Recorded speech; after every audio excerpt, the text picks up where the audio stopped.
Tot individu té dret a la llibertat d'opinió i d'expressió. Todo individuo tiene derecho a la libertad de expresión y de opinión. Todo mundo tiene derecho a libertà di espressione e di opinione. Tutti hanno lo stesso diritto di libertà di opinione e di espressione.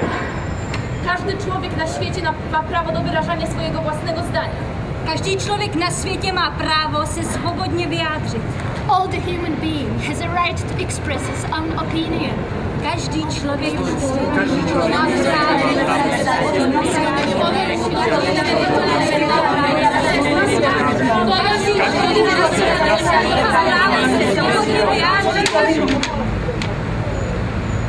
El dret a no ser inquietat per causa de les opinions i el de cercar, rebre o difondre les informacions, les idees per qualsevol mitjà d'expressió i sense consideració de fronteres. Article 19. Declaració Universal dels Drets Humans.